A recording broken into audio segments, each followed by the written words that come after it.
At the time that we had to come, there was advertising. Australia was advertising. They needed doctors. I am a doctor's wife.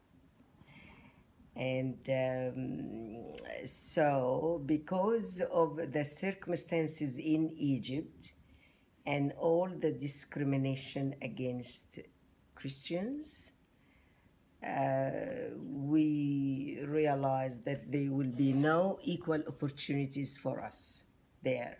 So we, you see, thought that this opportunity is good for us to come to a Christian country that will not discriminate against Christians. So my husband and I decided to apply to come to Australia. And when we were able to get a visa and to get also a permission from Egypt, because at the time they would not allow more than 50 doctors to leave the country. So it was a quota each year. So it took us about 2 years for us to finalize all the papers and come to Australia. I had my 2 daughters. The eldest one was 4, and the younger one was 2. And as you can imagine, you see, it was a bit difficult to have kids with you coming to a new country and know nothing about. I did, you see, I knew some information about Australia. There was, and I didn't really have much difficulty settling in. Okay. It was very easy, as very easy, especially because I was a student that excelled in the English language.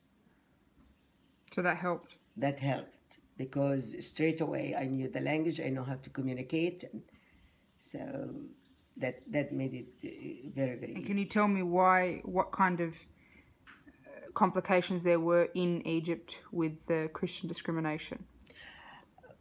You can't be promoted like the Muslims, no matter how good you are. And the example that everyone can see, that the very famous Magdi Jacob, he's a very famous surgeon in the United Kingdom. He was not even accepted there in Egypt.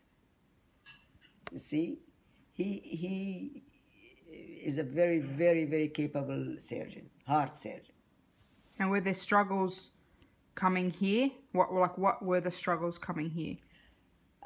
No, there wasn't struggle. There was a lot of delays in finalizing all the papers because, of course, of the quota of 50 doctors only to leave the country. So it was, you see, every 3 months I go and ask, and you see, now still did not, his turn did not come yet.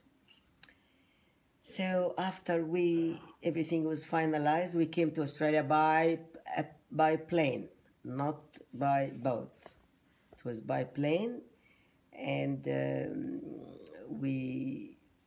of course, we were picked up by my brother-in-law, and we started, of course, doing all we applied for the job. You have to prove that your registration as a doctor is approved by the medical board here in Australia. We first was given Grandpa was given only a special license. That means he's not fully registered in Australia as a doctor. He had to first sit for an exam. which is, you see, on the same level like the graduates here, medical graduates. And that is after a month of working in a public hospital.